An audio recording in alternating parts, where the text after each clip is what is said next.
السلام عليكم ورحمة الله وبركاته. أخي مصطفى، شكرا جزاك الله عنا خير الجزاء لتطرقك لهذه المواضيع المهمة.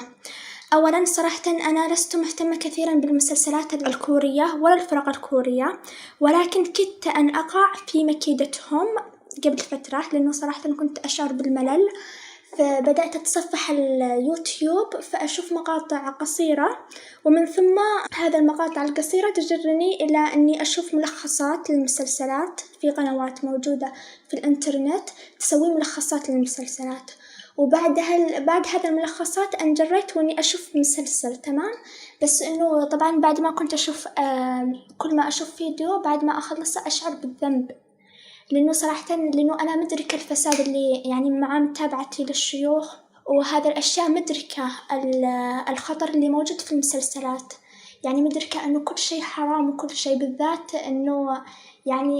إنه فيها فساد، يعني الشواذ ظاهرة في المسلسلات. مثلا مرة شفت تلخيص لمسلسل والشخص اللي قاعد يلخص المسلسل قال إنه حبيب البطلة خانها مع رجل.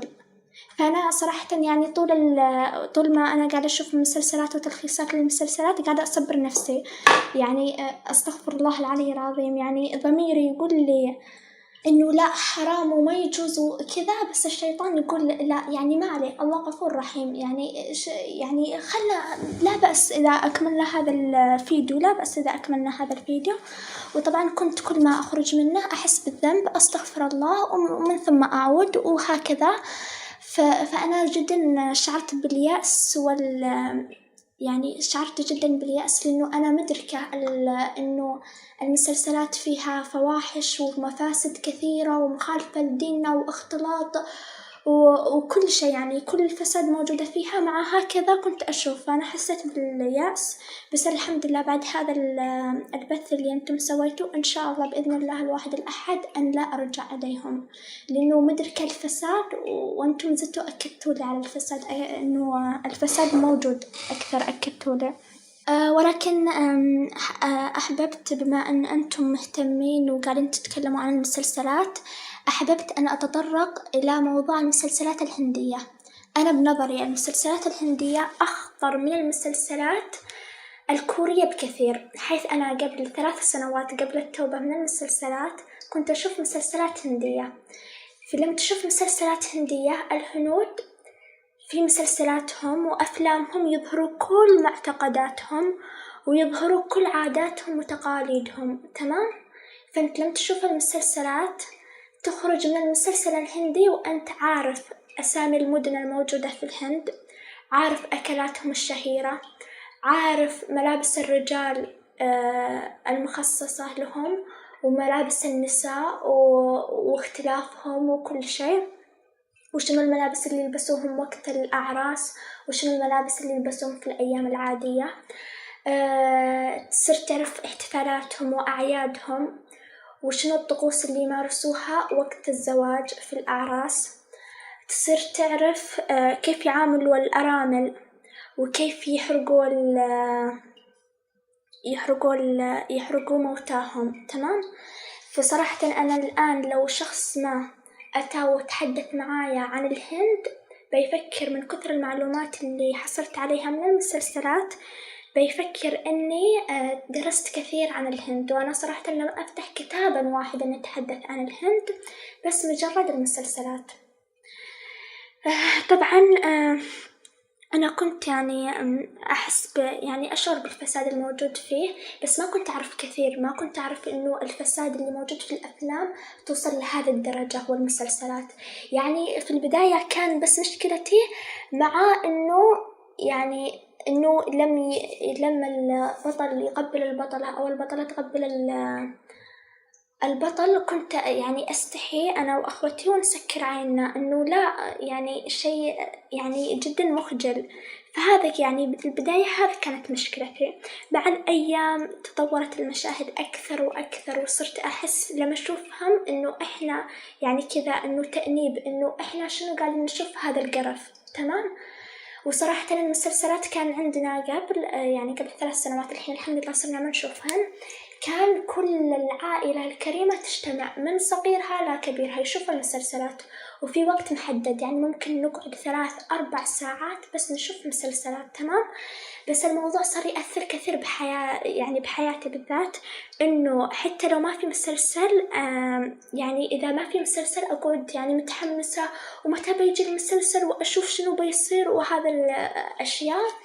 وصرت حتى وأنا نايمة أشوف الشخصيات اللي موجودة في المسلسل وأنا عايشة معاهم وقاعدة أتكلم معاهم وهذا الشيء.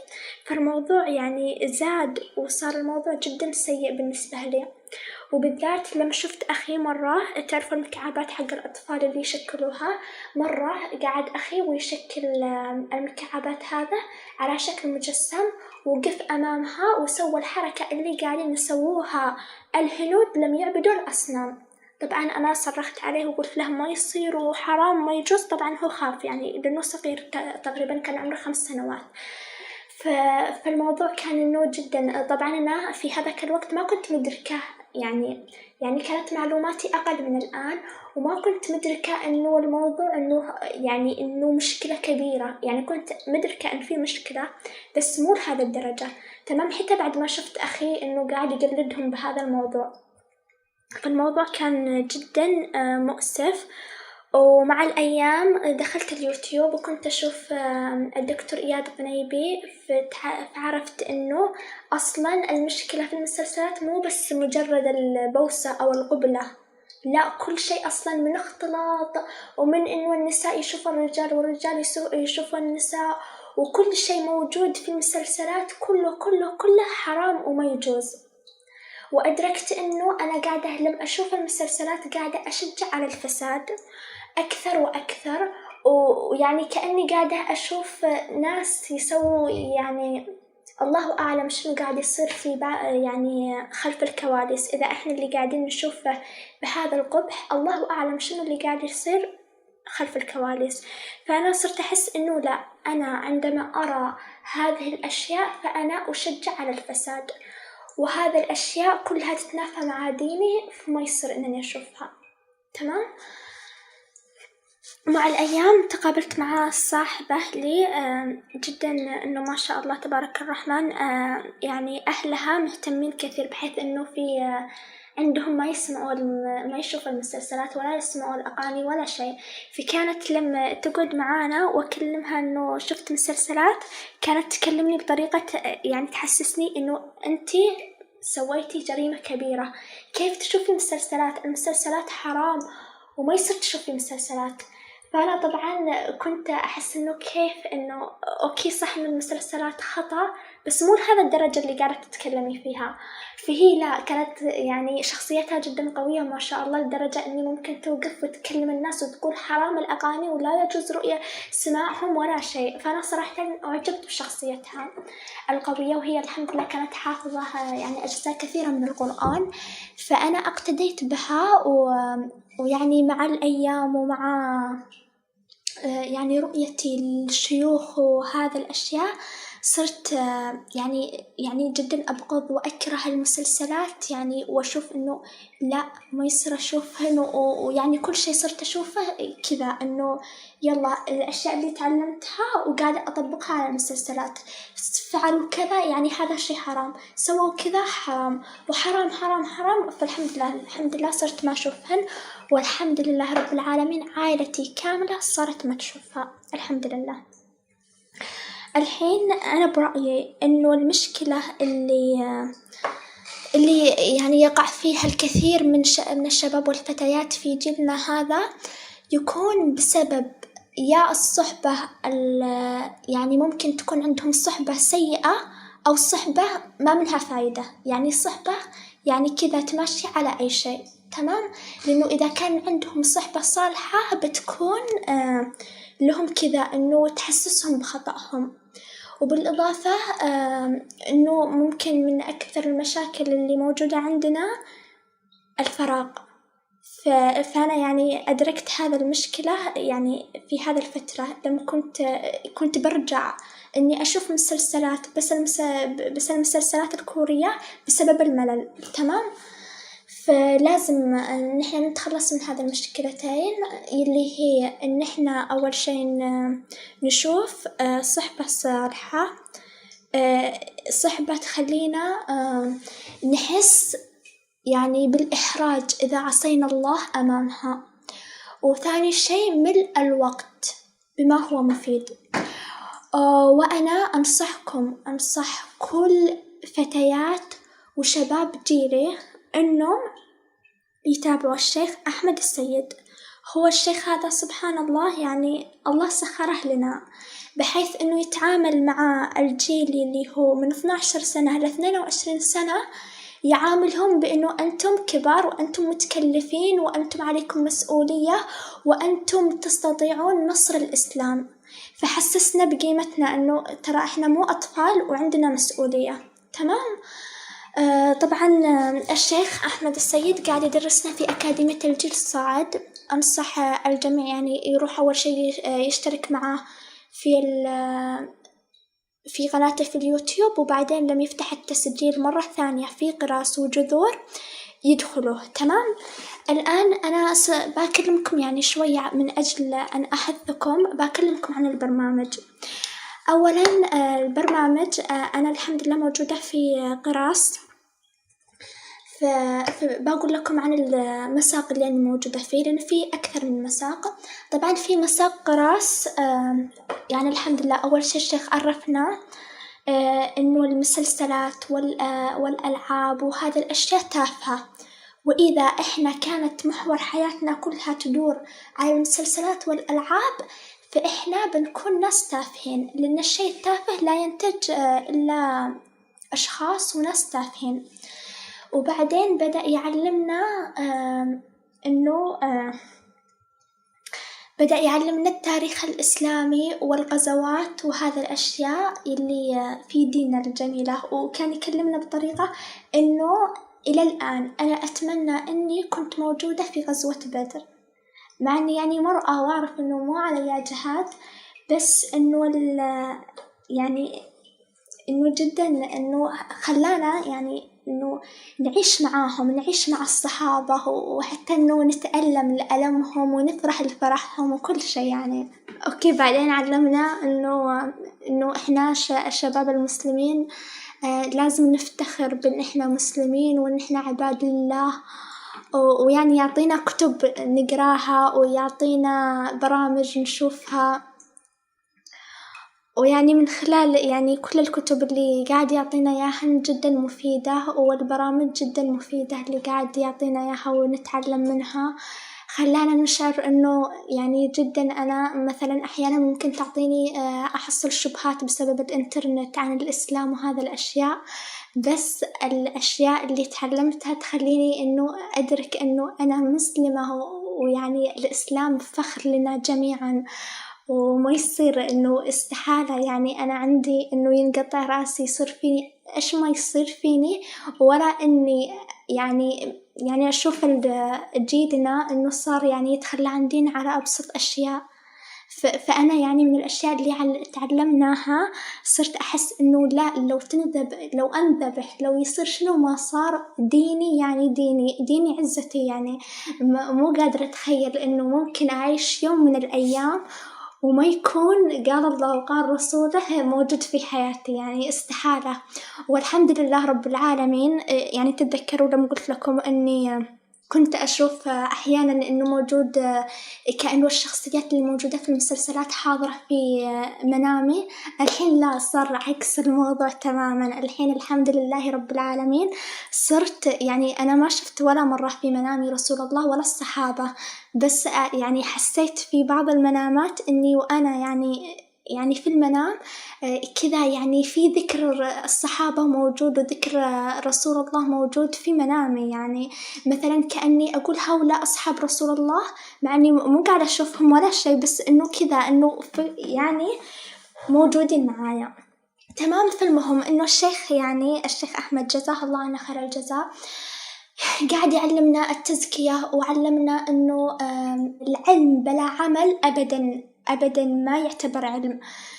فأنا أصلا كل تسجيلي هذا بس علشان أوصيكم إن أنتم بنات ويا شباب جيلي إنه إحنا لازم إن يعني فينا أمل والله العظيم فينا أمل. الحين إحنا في هذا الزمن بيخرج جيل فاسد جدا، وبالمقابل بيطلع جيل جدا صالح، فلا تفقدوا الأمل. الحين أنا يا أخ مصطفى الحين بطرش لك إن شاء الله، لأنه التسجيل مسكر الآن حق إنه يدخلوا للأكاديمية الجيل الصاعد، تمام؟ بس بطرش لك قائمة كتب الشيخ طرشها لنا علشان نقرأها، تمام؟ هو طبعا يعطينا كل يوم مقرر علشان ندرسه، بس هذا الأشياء جمعها من قبل ما يفتح الأكاديمية أتوقع أو شي كذا.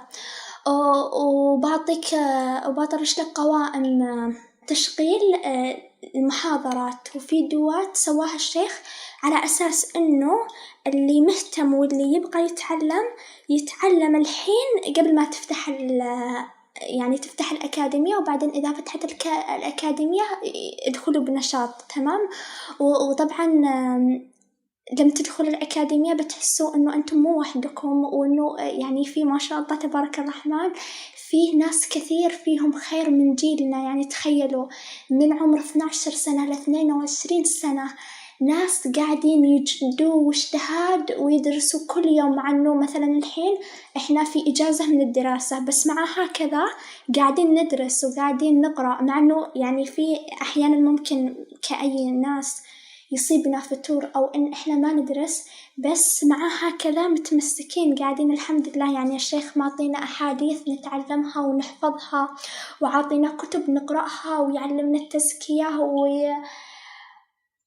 يعني تعلمنا أشياء كثيرة عن ديننا. وأتمنى بكون جدا جدا سعيدة إذا أنتم دخلتوا ويعني وكنت سبب في إنه أي شخص منكم دخل أكاديمية الجيل الصاعد.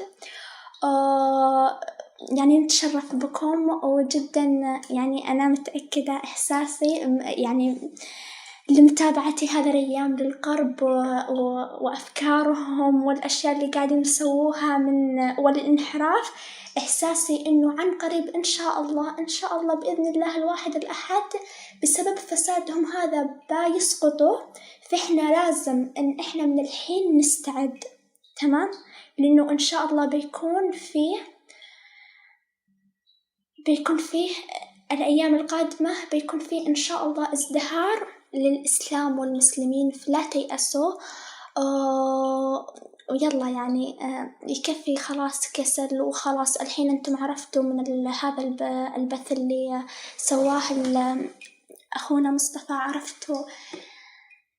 عرفتوا إنه المساوئ اللي موجودة في الأفلام وفي الأنمي وفي المسلسلات وكل شيء، خلاص اتركوها واستبدلوها بشيء مفيد، تمام؟ وانفعوا نفسكم وانفعوا دينكم. وترى احنا مو صغار، يعني فيه زمان وبعمرنا، يعني بعد الشيخ أحمد علمنا إنه في عمرنا كانوا الصحابة أصلاً الصحابة أكثر إنجازاتهم كانت وهم في عمرنا، فكيف إحنا قاعدين نقول إن إحنا صغار وما نقدر نسوي شيء؟ فلازم خلاص إن إحنا نتوقف عن التكاسل ونتوقف عن الاستهانة بأنفسنا، ونبدأ نبدأ إنه إحنا نتعلم، لأن إحنا الجيل الصاعد. يعني أيام قليلة وخلاص إحنا اللي نصير المعلمين ونصير الدكاترة ونصير العلماء ونحتل كل المناصب اللي موجودة. فإذا كنا فاسدين في نفس الشيء أحفادنا وأولادنا بيجوا ويقعدوا يشوفونا نفس الحين. أنتم يعني تعرفوا الشعور حق لما تشوفوا الكبار مو قادرين يسووا شيء، وأنتم قاعدين تقولوا ليش مو قاعدين يسووا شيء، وقاعدين تقولوا يلا وإحنا يعني هذا الحرقة، يعني الأحياء، يعني الحرقة اللي نشعر فيها لما نشوف إنه في ناس كثير وعندهم مناصب يعني خاذلينا، تمام؟ فإحنا لازم نسعى إن إحنا يعني أولادنا وأحفادنا ما يشعروا بهذا الخذلة اللي إحنا قاعدين نشعرها، تمام؟ فالحين يعني إذا ما جهزنا نفسنا من الحين، متى بنجهز نفسنا؟ لما يصير عمرنا 50 سنة؟ لا، لازم من الحين إحنا نبدأ. وشكرا، أحس إنني جدا طولت، بس يعني أنا أشوف إنه أكاديمية الجيل الصاعد جدا غيرت في حياتنا، ويعني من واجبنا إن إحنا نوصل رسالة الشيخ أحمد لكل الناس، بالذات إنه جدا يعني تعبان وجدا يعني متعب نفسه معانا ومنتقي أفضل وأجمل الدروس وكل شيء، لدرجة إنه تعرفوا يعني ممكن يعني الشباب وفتيات جيلي يعرفوا هذا الشعور، إنه في المدارس تشوف المعلم قاعد يلحق ورا الطالب، والطالب قاعد يعني الطالب كأنه جيري والمعلم توم، تمام؟